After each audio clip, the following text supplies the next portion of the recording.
Bonjour à tous, j'espère que vous allez bien. C'est Karine pour un nouvel épisode de Passion Patrimoine.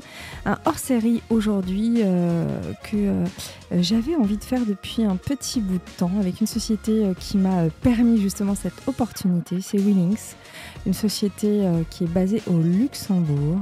C'est une compagnie d'assurance vie et je reçois son sales manager France. C'est une femme, elle s'appelle Marie Daskalakis. Bonjour Marie. Bonjour, bonjour Karine. Ravie que vous soyez là parce qu'il y a plein de choses à dire. On n'a pas encore fait justement d'épisode sur les produits luxembourgeois. Certains diraient même, je les entends déjà, sur la fuite de nos investisseurs vers l'étranger. Mais ce qui est important, c'est de comprendre pourquoi, dans quel contexte, historiquement, depuis quand. Et puis une société comme la vôtre qui est imprégnée, qui a une très très belle notoriété au sein de son pays, elle va nous aider justement à ouvrir nos œillères et à mieux comprendre les stratégies, mais aussi ces fameuses interactions qui font que c'est vrai, c'est un placement quand même assez plébiscité. Mais d'abord, comme souvent, on va repartir sur le cœur de la femme, avant de parler du cœur en fait du Luxembourg, du cœur de Willings.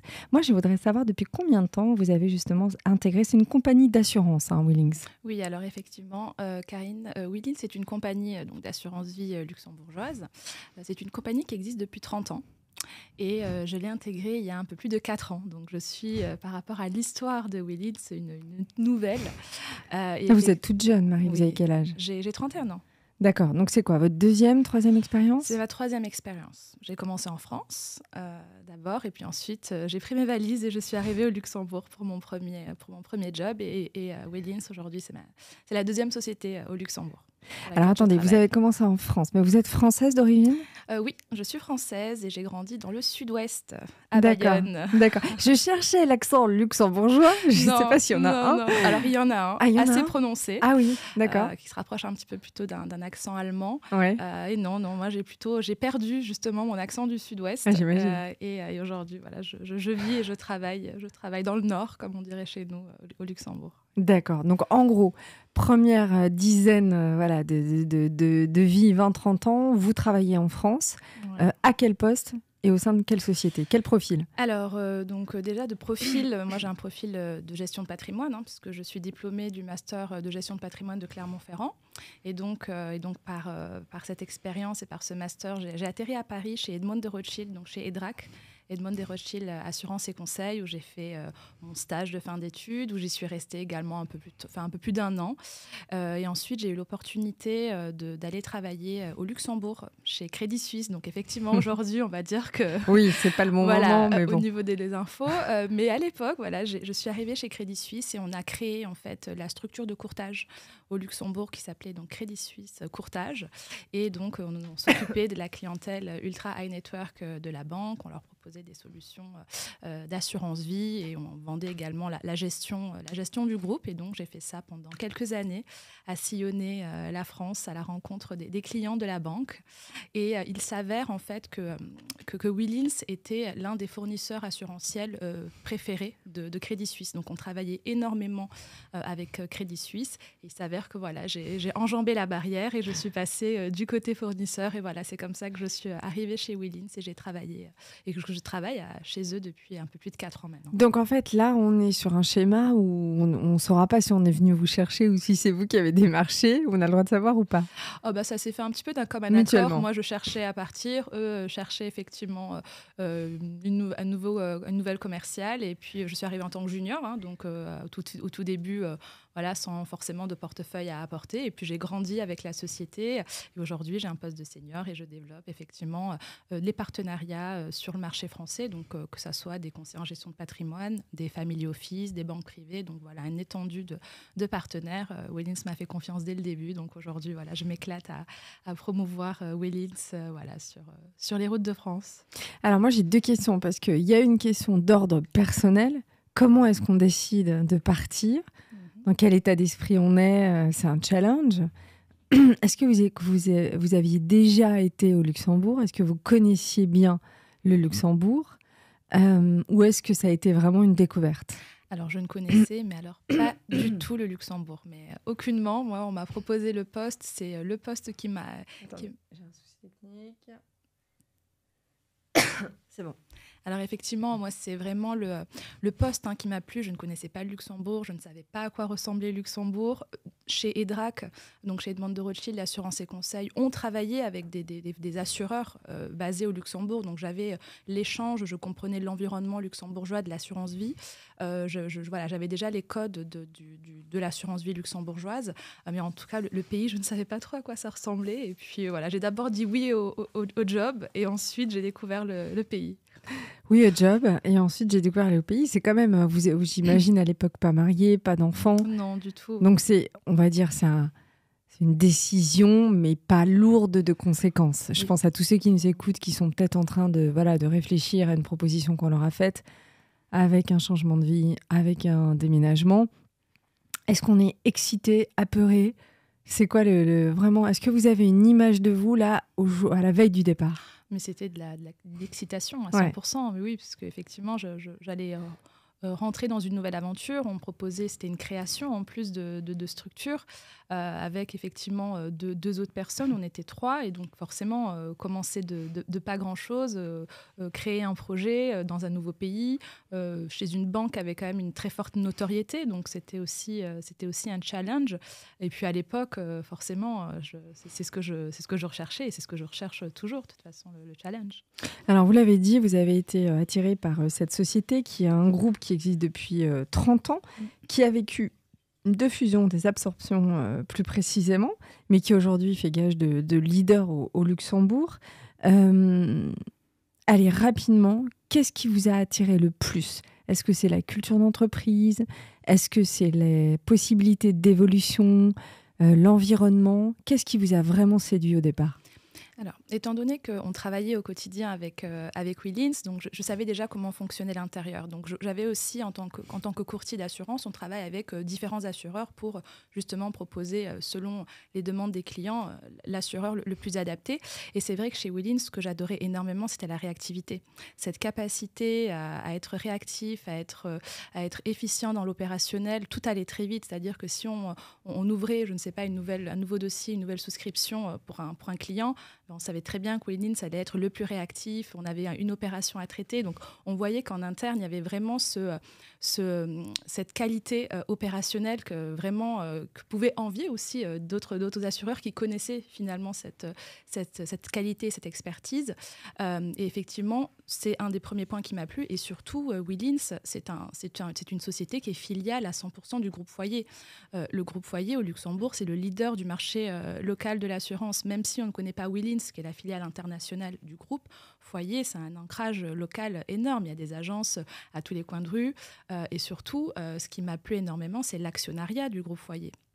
Le groupe Foyer, c'est un groupe 100% luxembourgeois. Donc, quand on s'intéresse un petit peu à l'assurance vie luxembourgeoise et qu'on connaît un petit peu les acteurs, on se rend compte qu'il y a énormément d'acteurs français, de filiales de groupes français, de filiales de groupes américains, suisses, mais on est le seul vraiment pur player luxembourgeois. Donc déjà, c'est quelque chose qui m'intéressait énormément. Donc promouvoir l'assurance vie luxembourgeoise à travers un acteur 100% luxembourgeois. Et deuxièmement, c'est l'actionnariat. C'est un actionnariat qui est 100% familial. Le groupe Foyer, c'est un groupe qui existe depuis 100 ans. Ça a été créé par un consortium de familles luxembourgeoises et aujourd'hui, ce sont leurs héritiers qui sont à la tête de la société. Donc, j'aimais bien ce côté gestion en bon père de famille, pérennité. Mais vous m'avez quand même confié, quand on a préparé l'émission, qu'au départ, cette société était un peu classique. Et justement, ce qui vous a plu, c'est cette façon qu'au fur et à mesure, avec les années, les salariés avaient des idées dépoussiérées, justement, un petit peu cette histoire familiale. C'est exactement ça. C'est-à-dire que on a le groupe Foyer, qui est un assureur local, qui est le leader du marché local de l'assurance, qui a son marché, qui a ses exigences. Et puis on a Willins, qui est la filiale internationale. Et Willins, effectivement, a su aussi un petit peu dépoussiérer, parce qu'à l'époque, on ne s'appelait pas Willins, on s'appelait Foyer International. Et donc, du coup, on a fait un rebranding de la marque pour s'appeler Willins, qui était la contraction de Wealth Insurance, donc assurance vie patrimoniale, parce qu'on est présent sur 10 marchés européens. Et donc, c'était aussi de dépoussiérer la marque. Et ensuite, on est aujourd'hui un peu plus de 130 salariés. Et l'intérêt, c'est qu'effectivement, on a cette force, on a cet esprit entrepreneurial, on a un esprit créatif qui nous permet justement de nous remettre en question, d'avancer. Et effectivement, ça nous a permis de dépoussiérer la marque et de faire aujourd'hui en sorte qu'on fasse partie effectivement des leaders du marché de l'assurance vie luxembourgeoise. Donc, Groupe Foyer en 1922. Premier groupe à capital privé luxembourgeois, à la recherche de solutions d'assurance vie patrimoniale. Moi, j'avais 9 marchés européens, vous m'avez dit 10. Oui, parce qu'on a rajouté maintenant Monaco. C'est effectivement un marché effectivement, qu'on a depuis très peu et qu'on développe de plus en plus. Et comme vous l'avez dit, nous, on est une compagnie d'assurance vie. On a cette envie de ce service d'excellence et on se présente en fait comme un... Donc c'est un peu des anglicismes, mais comme un expert en wealth insurance as a service. Donc ça veut dire qu'on est un assureur d'assurance vie, enfin, on fait de l'assurance vie patrimoniale, mais pour nous c'est un service qu'on va rendre justement à nos partenaires, parce qu'en fait finalement on considère que nous, on est l'assureur, on travaille en B2B, donc on travaille avec des partenaires. Ils nous amènent les clients, entre guillemets, sur un plateau d'argent et on considère que la moindre des choses, c'est de leur donner quand même un service de qualité. On est sur des primes, donc le minimum du contrat, c'est 250 000 €, mais quand on regarde les moyennes des primes, on est quand même autour de plus d'un million d'euros. Et donc, on a avec une clientèle qui mérite quand même d'avoir un service sur mesure, un service de qualité. Et c'est vraiment notre objectif au quotidien avec nos différentes équipes pluridisciplinaires, de leur amener effectivement cette qualité de service au niveau de la structuration, des investissements financiers. Donc voilà, on est vraiment là pour leur apporter ce service global. Alors, vous parlez d'équipe, il y a eu aussi pas mal d'événements, dont un très gros événement. C'était quand ? C'était l'année dernière ? L'événement pour fêter justement ces 30 ans, mais même les 100 ans du groupe Foyer. Et oui, effectivement, on a soufflé plusieurs bougies l'année dernière. On a soufflé effectivement donc en novembre les 100 ans du groupe Foyer. Donc effectivement, ça a été l'occasion de regrouper, puisque le groupe, c'est 1000 personnes, on va dire, sur place. Mais effectivement, il y a aussi les agences. Et donc, c'était un peu plus de 1500 personnes. Je pense qu'on est dans ces eaux-là, à regrouper dans un même endroit pour justement célébrer les 100 ans avec l'actionnariat. En fait, toutes les familles étaient présentes, donc c'était un beau moment de communion. Et effectivement, on a eu aussi les 30 ans de Willins en juin dernier. Ces 30 ans, ça a été aussi l'occasion de faire un roadshow dans nos différents marchés pour remercier justement nos partenaires, la relation de confiance qu'on a pu mettre en place au fur et à mesure des années. Et ça a été aussi le moment de présenter en fait notre rebranding, puisqu'on a effectivement maintenant un nouveau slogan qui montre aussi cette relation de confiance et cette approche collaborative. C'est vraiment « You lead, we empower ». Donc vous voyez, on continue dans les anglicismes parce qu'on essaye de parler justement au plus nombreux de nos marchés. Et c'est vraiment de dire c'est vous qui guidez, c'est vous qui menez la danse, mais derrière on est là pour implémenter et mettre en action vos besoins et vos demandes. Et ça, c'est vraiment toujours dans notre continuité de sur-mesure et de qualité.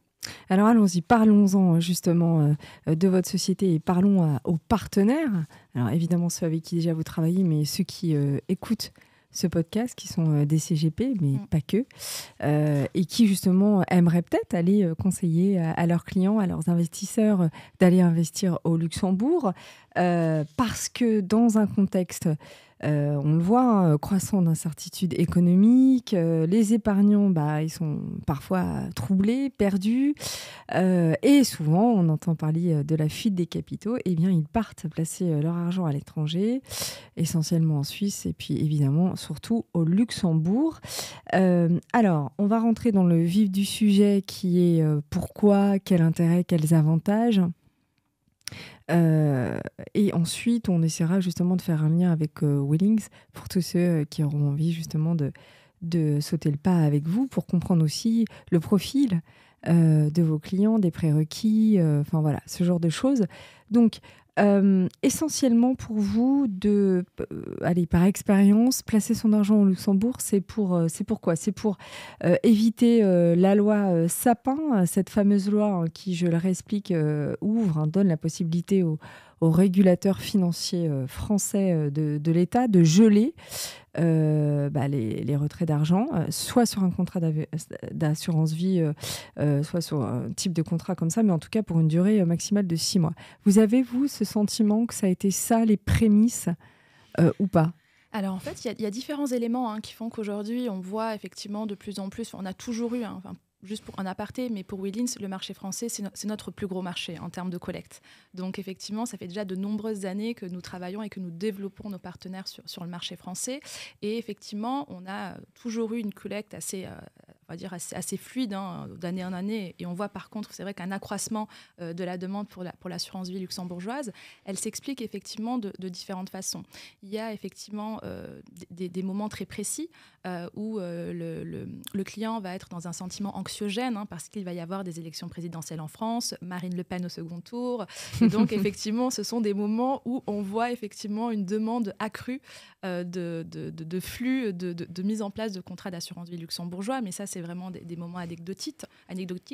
Enfin, c'est des moments que vous identifiez comme des moments liés à des décisions politiques, en fait. Exactement. D'accord. Donc on se prépare, soit à être plus taxé, soit à être un petit peu surveillé, et donc on anticipe et on déplace l'argent, en fait. On déplace l'argent, mais fiscalement, ça ne change rien. La fiscalité du contrat, c'est la fiscalité du lieu de résidence du souscripteur. Donc, mettre son argent dans un contrat d'assurance vie luxembourgeois ne veut pas dire éviter la fiscalité française. C'est plutôt effectivement dans un cadre de sécurité complémentaire, parce que le Luxembourg, c'est un pays qui garde encore sa notation de AAA auprès de différentes agences de notation. Donc, c'est un pays qui est reconnu pour sa stabilité économique, politique et sociale. Et donc, effectivement, dans des périodes de troubles, ça peut rassurer, effectivement, de se dire de ne pas avoir tous ses œufs dans le même panier et d'avoir une partie, effectivement, de ses avoirs au Luxembourg. Donc, c'est déjà, dans un premier temps, le Luxembourg en tant que pays qui peut, effectivement, attirer les clients à avoir leur contrat d'assurance vie luxembourgeois auprès d'une compagnie 100% luxembourgeoise avec une banque dépositaire au Luxembourg. Donc ça, c'est le premier point. Vous avez parlé fiscalité. Évidemment, il y a cette fameuse notion de neutralité fiscale avec l'imposition des plus-values qui sont réalisées sur un contrat luxembourgeois dans le pays de résidence du détenteur du contrat. Mais ça, c'est assez spécifique au Luxembourg, parce qu'il y a plein d'autres pays où c'est absolument pas ça. Effectivement, en fait, c'est aussi ça l'intérêt du contrat d'assurance vie luxembourgeois, c'est vraiment sa neutralité fiscale. Oui. Vous êtes résident fiscal en France, les règles qui s'appliqueront, ce sont les règles fiscales françaises et le respect du Code des assurances français. Vous décidez de déménager pour prendre votre retraite au soleil, au sud du Portugal, et bien la neutralité fiscale existant toujours, ça sera la fiscalité portugaise qui s'appliquera à votre contrat. Et ça aussi, c'est l'intérêt, c'est la fiscalité et la portabilité du contrat, parce qu'une fois qu'il est mis en place, effectivement, il va suivre la fiscalité de votre lieu de résidence fiscale. Et c'est vrai que comparativement à un contrat franco-français, si vous partez avec un contrat franco-français au Portugal, vous allez quand même avoir la fiscalité du contrat d'assurance vie qui va s'appliquer. Donc, c'est vrai qu'on va aussi le conseiller à des clients qui sont mobiles.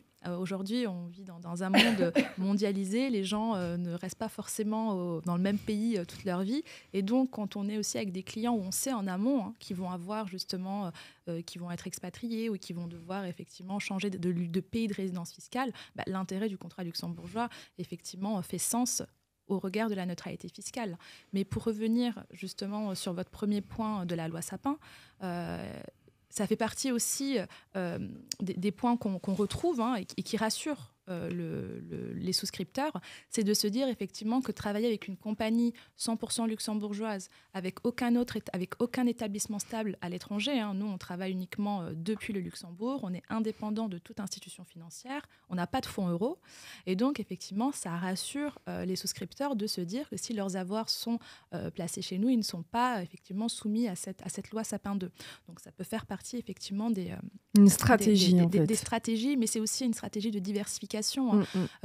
On peut aussi comprendre que nos clients via nos partenaires, bien sûr, parce qu'on n'est pas en direct. Donc, le client final, il a déjà son contrat d'assurance vie français. Il a déjà son fonds euro avec un contrat français. Et donc, compte tenu de son patrimoine global, mais il y a aussi la diversification qui peut s'imposer dans une stratégie patrimoniale. Et l'intérêt du contrat luxembourgeois peut faire sens dans ce cadre de diversification que peut apporter notre partenaire CGP dans le cadre de son conseil. Parce qu'on est justement sur des contrats d'assurance, vous l'avez dit, multidevises. Ça peut être bien sûr en euros, mais en dollars, en livres sterling, en francs, en francs suisses, pardon. Et tout ça, bien sûr, ça garantit une certaine stabilité quand, justement, on vient de le voir, l'année a été très volatile et les marchés parfois dévissent ou étonnent. J'ai envie de dire, c'est quoi le profil du coup que ça attire? Est-ce que c'est plutôt des retraités? Est-ce que c'est plutôt, vous l'avez dit, des expatriés, donc des actifs, enfin je sais pas. Et à vous entendre quand même, je me dis qu'il faut déjà avoir un certain niveau de revenu. Est-ce que je me trompe? Oui. Donc déjà, le premier point, effectivement, c'est le revenu, mais c'est le patrimoine. On parle, le minimum du contrat, c'est 250 000 euros. Donc ça, c'est le minimum du minimum. Donc, et notre moyenne de prime, elle est d'1 million. Donc déjà, un client qui vient déposer 250 000 euros en cash chez nous, c'est que derrière, il a quand même une surface financière assez importante. Donc effectivement, on parle à des clients qui sont, si on devait comparer ça à des banques en banque privée, gestion de fortune. Et on est sur un rendement à combien en moyenne? Alors, le rendement, nous, on est l'enveloppe luxembourgeoise. C'est-à-dire que nous, Willins, on travaille en pure architecture ouverte. On a des conventions avec plus de 400 gérants financiers. Donc ça, c'est vraiment la collaboration, justement, avec nos partenaires. Et nous, on est là pour mettre en relation les partenaires avec ces gestionnaires financiers.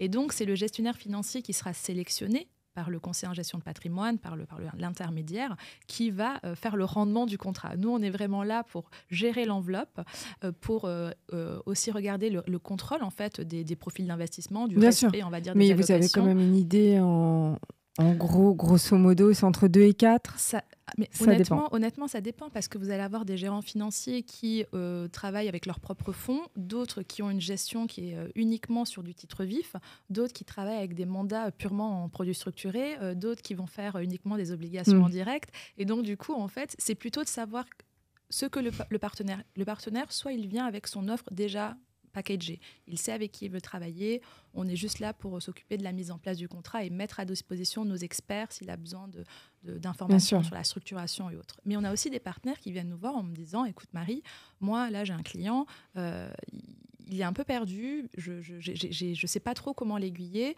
il veut faire du titre vif, mais en même temps, il voudrait des actifs un petit peu décorrélés, donc il voudrait faire un peu de non-côté. Et donc, est-ce que toi, tu n'aurais pas des contacts de gérants financiers, donc des gérants agréés à l'AMF, qui seraient spécialisés dans la gestion en titre vif? Et donc là, mon travail, c'est de le mettre en relation avec 2-3 gérants qui vont lui présenter son allocation. Nous, à ce moment-là, on se retire. Ce n'est pas notre métier, cette partie-là. Donc, on le met en relation. Et ensuite, une fois qu'il a choisi le gérant financier avec qui il souhaite travailler, eh bien là, on peut mettre en place le contrat et travailler la structuration globale du contrat, en fait. Il y a une notion aussi, souvent, quand on compare la France et le Luxembourg, de cadre juridique protecteur chez vous. Est-ce que vous pouvez m'expliquer ce fantasme? Alors effectivement, ça fait partie des points pour lesquels les clients viennent aussi chercher la diversification au Luxembourg à travers les contrats d'assurance vie luxembourgeois. Parce que c'est vrai qu'au Luxembourg, on a le système de protection le plus protecteur du coup d'Europe, grâce justement à notre régulateur, le commissariat aux assurances, qui est un petit peu l'ACPR français, par lesquels a été mis en place effectivement ce fameux triangle de sécurité. Le triangle de sécurité, en fait, c'est une convention tripartite qui est signée entre donc, le commissariat aux assurances, donc notre organe de régulation, la banque dépositaire où les avoirs du souscripteur sont déposés et bien évidemment nous, assureurs.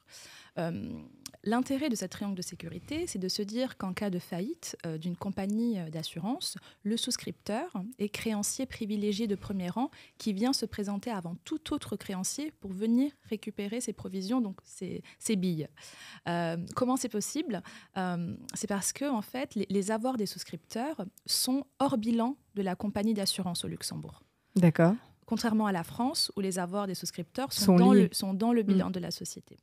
Et donc, au Luxembourg, les avoirs sont donc ségrégés, les avoirs de l'assureur et celui du souscripteur. Et à chaque souscription, finalement, quand on a un nouveau client, on lui ouvre un compte qui est dédié à sa prime. Et donc, il va avoir un RIB unique où ses fonds vont être virés. Et ces avoirs-là sont vraiment déconnectés des avoirs de la compagnie d'assurance. Et donc, ça permet effectivement qu'en cas de faillite, eh bien, dans le bilan, les avoirs des souscripteurs n'apparaissent pas. Et donc, ils peuvent venir récupérer leurs créances auprès de la banque dépositaire. Je vais peut-être vous poser une colle, mais c'est pas le but, Marie. Mais j'ai envie de comprendre, dans la construction en fait de l'État luxembourgeois, qu'est-ce qui explique cette volonté de cadrer, de faire attention, de légiférer? Est-ce qu'il y a, je ne sais pas, dans les différentes étapes étatiques, structurelles, vous avez, j'imagine, dû vous intéresser à ce pays en vous disant « Tiens, mais pourquoi ils font comme ça alors qu'en France, c'est comme ça ?» Vous avez eu des réponses là-dessus ? En fait, c'est-à-dire que le Luxembourg est resté très longtemps, c'était un pays agricole. Ça a été un pays très longtemps tourné vers les terres et on le voit, c'est très, très vert. Et effectivement, ils ont profité, donc dans les années 90, lorsque la libre prestation de services s'est mise en place, ils en ont profité justement donc, pour développer la marque, pour développer de toute façon la partie assurance vie internationale et aller s'attaquer dans différents marchés, pour la partie financière comme pour la partie assurantielle. Et l'intérêt, c'était aussi d'avoir une certaine attractivité en arrivant, quand on va aller conquérir des marchés internationaux, il faut aussi avoir une certaine attractivité. Et l'attractivité a été pensée justement à travers ce modèle de protection, un modèle de protection qui fonctionne, parce que de mémoire, il y a quelques années, je n'ai plus son nom, mais il y a une compagnie d'assurance vie qui a fait faillite au Luxembourg et le triangle de sécurité s'est activé et les avoirs et les souscripteurs ont pu récupérer leurs créances.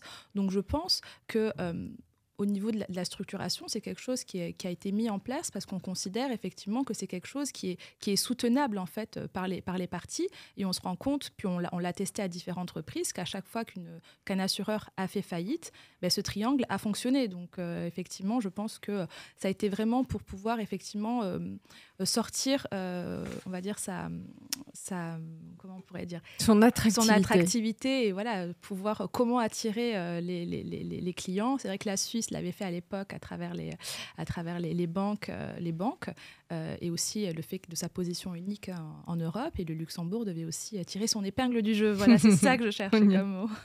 Est-ce que vous voyez une différence ? Vous avez quand même passé 7-8 ans en France à travailler. Vous voyez donc, j'imagine, des clients français. Est-ce que vous avez une idée, mais allez, à la louche, d'un pourcentage ? Vous me dites, c'est quasiment la plupart de nos clients, enfin une grosse partie des clients français, c'est quoi la proportion ? 40, 50, 60% ? Je pense qu'aujourd'hui, ça doit représenter au moins 40%. 40%. Est-ce que vous voyez une différence de mentalité, d'approche entre le français et les autres ? Allez, je vais être sympa, je vais dire les autres. Dans sa façon d'aborder et de protéger et de parler de son patrimoine ? Effectivement, il peut y avoir une différence. Donc, c'est vrai que moi, je suis plutôt axée sur le marché français. Et si on devait faire un grand écart, on irait sur les marchés nordiques qu'on couvre également.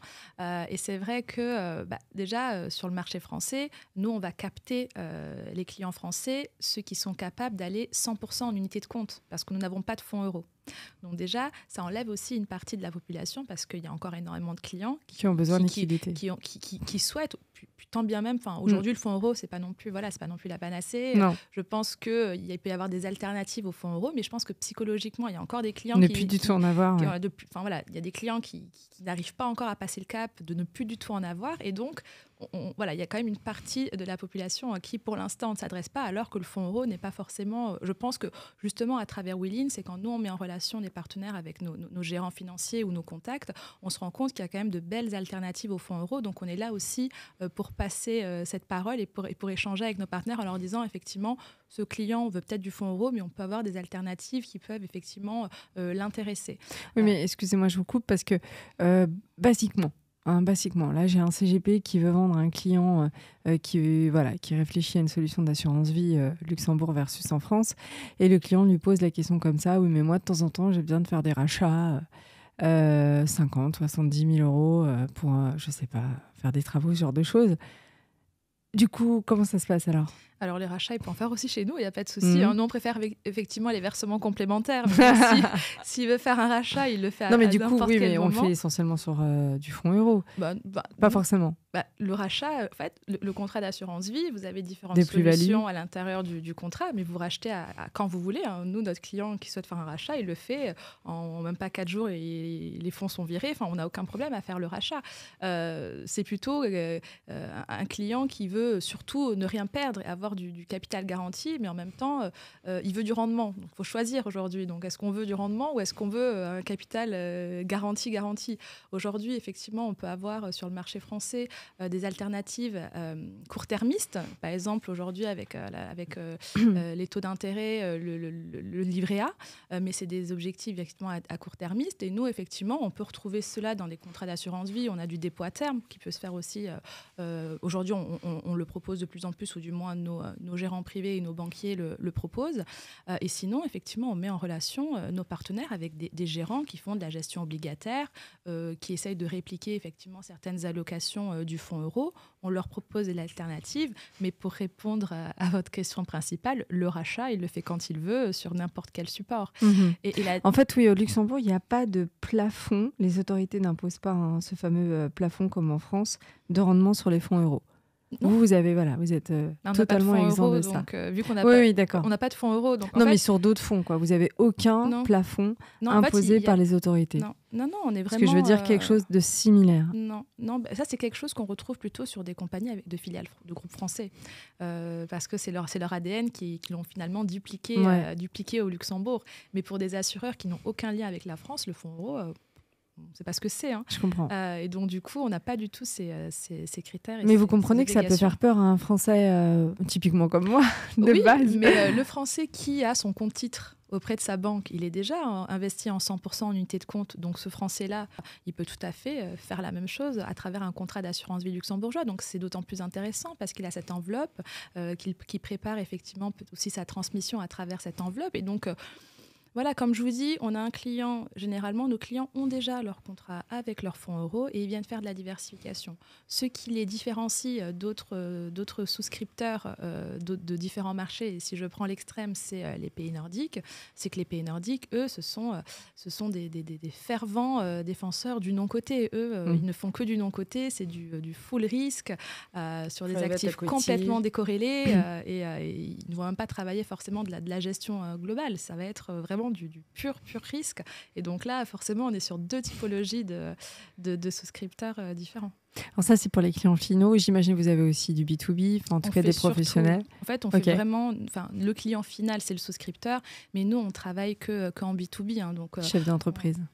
Notre B2B, c'est le conseil en gestion de patrimoine. Ça, c'est votre client à vous. Ouais. Mais moi, je pense aux CGP qui nous écoutent et qui se diraient pourquoi j'irais travailler avec eux. Parce que, par exemple, moi, dans mon portefeuille, j'ai, je ne sais pas, 50-50, client final et particulier. Et l'autre client final, c'est un profil entrepreneur. Et donc, ce n'est pas les mêmes attentes. Non, bien sûr. Voilà. Donc, vous avez des solutions pour l'un et pour l'autre. Alors, nous, effectivement, on travaille tout type de clientèle. Donc, le client, on va dire, classique. On va travailler le chef d'entreprise, l'indépendant. On travaille les personnes morales aussi, donc les holdings patrimoniales, les sociétés commerciales, dans le cadre d'une gestion de trésorerie. On peut accompagner effectivement le chef d'entreprise. On a énormément de chefs d'entreprise, donc on demandait quelle était la typologie de notre clientèle. On a beaucoup de chefs d'entreprise qui se reconnaissent aussi dans notre actionnariat entrepreneurial. Donc c'est quelque chose qui fonctionne énormément, très bien avec cette typologie de clientèle. Et effectivement, on peut les accompagner suite à une session, comment ils souhaitent structurer leur patrimoine. Est-ce que ça sera à travers une holding, à travers des donations, puis ensuite mise en place de contrats pour leurs enfants. Donc, on est vraiment là pour les accompagner, pour mettre nos experts à leur disposition, nos ingénieurs patrimoniaux à leur disposition. On est vraiment orienté service client et donc tout le monde prend son téléphone. On fait des visios, on peut faire des rendez-vous physiques avec notre conseiller en gestion de patrimoine et son client final et l'accompagner quels que soient ses besoins. Donc ça, c'est important. Je suis CGP, je vous écoute, je vous découvre et je me pose encore des questions. Parce que je viens de débuter, je viens de lancer mon activité, j'ai un peu peur aussi d'aller travailler avec un autre pays. Alors, sincèrement, est-ce qu'il y a des démarches à faire en tant que CGP ? C'est vraiment des questions basiques, Oui, mais voilà, je préfère les poser. Est-ce que j'ai le droit de travailler avec vous sans rien faire ? Est-ce que je dois faire un document déclaratif ? Est-ce que je dois avoir, moi, une agrégation ? Je ne sais pas. La démarche, c'est laquelle ? Est-ce qu'il vaut mieux d'abord vous rencontrer, faire un rendez-vous, découvrir vos produits, parler de vos clients ? Ou est-ce qu'il vaut mieux quand même avoir déjà 1 ou 2 clients sur le coude avec un profil bien établi en rendez-vous de découverte parce qu'au moins comme ça on part dans le vif du sujet, voilà. Alors déjà, généralement, il n'y a pas grand-chose à faire pour, on va dire, proposer des contrats d'assurance vie luxembourgeois parce que le conseil en gestion de patrimoine, généralement, il est déjà agréé à l'ORIAS en France pour justement proposer des solutions assurantielles. Et nous, en fait, on va juste regarder qu'il ait bien l'agrément ORIAS qui lui permette de proposer des solutions assurantielles sur le marché français. Si effectivement il y a des clients en Belgique, en Espagne, au Portugal, là, et qui souhaitent proposer des contrats d'assurance vie, il faut qu'ils notifient l'ORIAS qui effectivement il va faire des démarches commerciales sur d'autres marchés tels que la Belgique ou le Portugal et autres. Donc ça, c'est vraiment son travail à lui en amont. De notre côté, et comment ça se passe, moi, au quotidien, avec nos partenaires, ce qui se passe, c'est que déjà, on nous fait beaucoup de mise en relation. Donc, effectivement, il y a beaucoup de bouche à oreille. Aujourd'hui, Willins a pris une place importante dans l'assurance vie luxembourgeoise, donc on est de plus en plus visible. À l'époque, on était peut-être un peu moins connus, et donc, ça a été vraiment le bouche à oreille qui nous a fait connaître sur le marché français parce que on était on avait cette excellence justement opérationnelle. Les gens étaient contents de notre réactivité, de notre expertise, et finalement, ils le conseillaient à notre partenaire qui l'a conseillé, donc ça a fait un petit peu un effet boule de neige. Donc ça a été vraiment remarquable. Et effectivement, aujourd'hui, on me met en relation avec un prospect qui me contacte. Je fais un échange avec lui, je lui explique comment on fonctionne, qui on est, nos solutions. Il pose ses questions. Donc c'est vraiment un échange. Et ensuite, effectivement, pour initier réellement le travail entre nos deux entités, là, effectivement, il faut des cas concrets. Donc, nous, on n'a aucun problème en amont à lui expliquer le fonctionnement et comment on travaille pour, dans un second temps, quand il a le dossier, puis qu'on puisse effectivement rentrer plus dans le détail et mettre en place les conventions nécessaires pour travailler ensemble. Et l'intérêt aussi que l'on voit grandissant, c'est qu'aujourd'hui, toutes nos solutions sont 100% digitalisées. Et je pense que ça permet aussi d'avoir ce bouche à oreille, d'aller plus vite et effectivement de fluidifier les souscriptions. Et puis, on passe surtout beaucoup moins de temps sur de la documentation et plus sur le fond à échanger effectivement sur de la structuration. Alors, il y a aussi cet aspect très important parce que c'est aussi une attente et une demande des clients et c'est un petit peu là-dessus qu'on va terminer. Maintenant qu'on a bien compris le marché, qu'on a bien compris aussi le fonctionnement et les avantages, c'est cette fameuse contribution aux objectifs de développement durable. Et donc, cette avancée, mais aussi votre investissement dans tout ce qui est RSE. Chez Willins, comment ça se passe ? Alors déjà, depuis 2021, vous avez ce fameux label ESR. Au quotidien, comment ça se traduit ? Alors, au quotidien, chez Willins, donc, de deux façons. Si on parle vraiment purement de l'aspect commercial, Donc effectivement, maintenant à l'ESG, on a de plus en plus de demandes de nos partenaires et donc du client final. Je pense qu'on veut donner de plus en plus de sens, de toute façon, aux investissements que l'on fait. Et donc, on a aussi réadapté notre offre en fonction de cette nouvelle demande. Donc, on a effectivement intégré des fonds ESG dans la liste des fonds externes que l'on peut proposer. Et sur le marché belge, par exemple, on a vraiment sorti un produit qui s'appelle WeImpact, qui est un produit 100% digital et qui intègre des fonds avec un investissement durable. Donc ça, c'est vraiment sur la partie, on va dire, commerciale.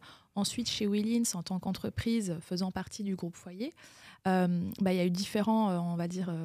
déjà, on a baissé la température d'1 degré, donc en plein, voilà. Ça, c'est concret. Ça, c'est concret, on l'a senti tous les jours. Au niveau, voilà, ça peut être aussi l'utilisation maintenant de voitures électriques ou de voitures hybrides au quotidien. C'est l'anti-gaspillage. Est-ce que ça fait du bien de travailler dans une société comme ça qui se sent concernée?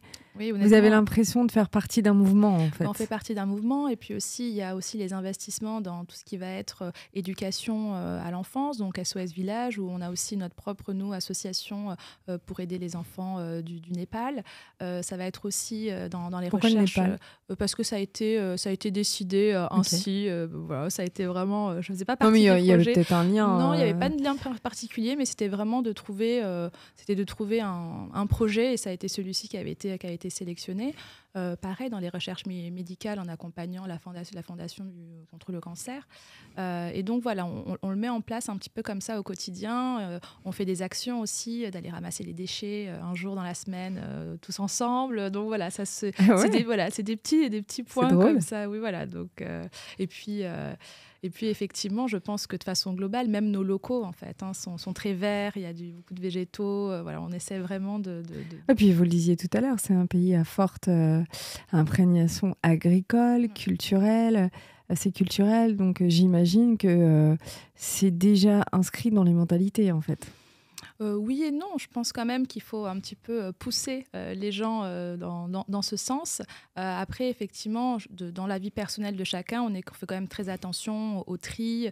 Il y a énormément d'actions dans les différentes villes du Luxembourg qui sont organisées, des actions de recyclage, des actions d'aller ramasser les déchets dans les parcs. Enfin, voilà, c'est quelque chose, effectivement, qu'on apprécie. On vit dans un beau pays, on a une belle ville qui est le Luxembourg, donc c'est aussi de la garder propre, et c'est aussi de voir quel monde on veut laisser à nos enfants demain. Donc, sinon, on ne commence pas à mettre la première pierre à l'édifice pour montrer l'exemple qu'il fera pour nous. Donc, voilà. Un dernier mot, Marie, ou plutôt une dernière question. Comment est-ce que le Luxembourg voit la France actuellement? La France qui rugit, la France qui manifeste. Est-ce qu'il y a beaucoup de manifestations? Est-ce que les gens sont comme ça, très populaires? Non, les gens ne sont pas très vindicatifs au Luxembourg. Alors après, c'est bizarre, ça va être étrange pour moi de répondre à cette question, parce que je suis au Luxembourg. Et en fait, il y a énormément de Français au Luxembourg. Donc, en fait, ils devraient agir, non ? le regard qu'on va porter sur l'actualité en France, on se sent concerné. Au final, on ne voit pas ça d'un regard d'un Luxembourgeois. Moi, non, ce n'est pas forcément critique, au contraire. Vous pourriez prendre parti aussi. Bon, on ne prend pas parti après, je vous avoue. C'est vrai qu'on est aussi quand même dans une petite bulle dans notre petit pays. On regarde ça quand même avec attention, parce que ça nous touche, nous. Ça peut toucher surtout nos familles qui sont aussi en France. Donc, forcément, on en parle. Moi, je regarde la télé française, je regarde les infos français tous les jours. Alors, il y a en effet ce qui se passe par rapport, évidemment, au régime des retraites. Mais, et Dieu sait que justement, l'assurance vie est quelque chose qui permet d'y penser à notre retraite. Mais il y a aussi les crises en ce moment, les crises bancaires notamment. On en a parlé en tout début d'intro en parlant de votre expérience chez Crédit Suisse. Est-ce qu'une compagnie d'assurance n'a pas peur aussi qu'au bout d'un moment donné, ça touche aussi ses choix stratégiques d'investissement? Est-ce que là, on est un peu sur le qui-vive chez Willins? Alors aujourd'hui, effectivement, on n'est pas sur le qui-vive pour l'instant, parce qu'on est quand même encore assez à l'aise. Effectivement, il y a eu le moment Crédit Suisse, mais bon, Crédit Suisse, aujourd'hui, ça va devenir UBS. Donc finalement, pour nous, ce n'est plus un un problème. Effectivement, je peux comprendre que le souscripteur, le client final, lui, se pose énormément de questions, mais nous, on est quand même rassurés. Et ensuite, nous, les banques sont aussi nos partenaires. Donc, le but, c'est de continuer à travailler dans un réel écosystème qui fonctionne. On est des activités qui sont quand même un petit peu corrélées. Et c'est surtout... les banques aussi sont visées doublement. À la fois par cette crise américaine qui, au fur et à mesure, a déboulé un petit peu partout en Europe, mais aussi par cette... en ce moment, par cette, on va dire, supposée fraude fiscale par certaines, vous parlez d'UBS, qui vont être justement rattrapées par le fisc. Donc, Alors, nous, l'impact que ça pourrait avoir, c'est l'impact sur les marchés. C'est ça. L'impact sur les marchés, mais du coup, notre intérêt, nous, en tant qu'assureurs, c'est de mettre en avant ou de proposer... on ne le propose pas de façon active, mais de dire qu'il y a des actifs qui sont décorrélés justement de ces marchés financiers. C'est qu'aujourd'hui, on va avoir effectivement un impact sur les bourses qui est visible. Et aujourd'hui, les partenaires dans les allocations cherchent effectivement des actifs qui vont être décorrélants. Et l'actif décorrélant actuellement, dans le cas duquel on parle effectivement énormément, c'est tout ce qui va être des actifs non cotés, donc le private equity. Et c'est quelque chose que c'est une tendance montante. Nous, on a des demandes toutes les semaines de référencement de nouveaux fonds ou des obligations. On va même jusqu'à des actions non cotées. Et aujourd'hui, pour faire face justement à ces incertitudes, à cette volatilité sur les marchés financiers, c'est effectivement aujourd'hui d'aller sur des actifs décorrélants. Et si on parle d'assurance vie luxembourgeoise, ça va être vraiment le non coté. Et ce qu'on voit énormément, bien sûr, c'est les fonds, le private equity, qui sont aujourd'hui assez représentés dans les allocations des assureurs. Merci Marie Daskalakis. C'était un réel plaisir. Merci beaucoup. D'origine grecque, exactement. De Willings. J'étais ravie de faire cette émission parce que je pense que ça répond à beaucoup d'attentes, de questions, à la fois évidemment de mes amis les CGP, mais pas que, de clients aussi finaux qui se posent beaucoup de questions, surtout en ce moment, et qui avaient envie d'en savoir un petit peu plus. Je suis sûre que ce podcast aura un franc succès. Écoutez, j'espère. En tout cas, merci beaucoup pour votre accueil. Et puis, bien évidemment, je reste à disposition de vos auditeurs s'ils ont des questions plus poussées sur Willings ou bien l'assurance vie, de façon globale, sur les réseaux. Ça sera avec un grand plaisir. Merci Marie, à bientôt. Et tant qu'à vous, je vous dis à très très vite pour un nouvel épisode de Passion Patte. Ciao ciao.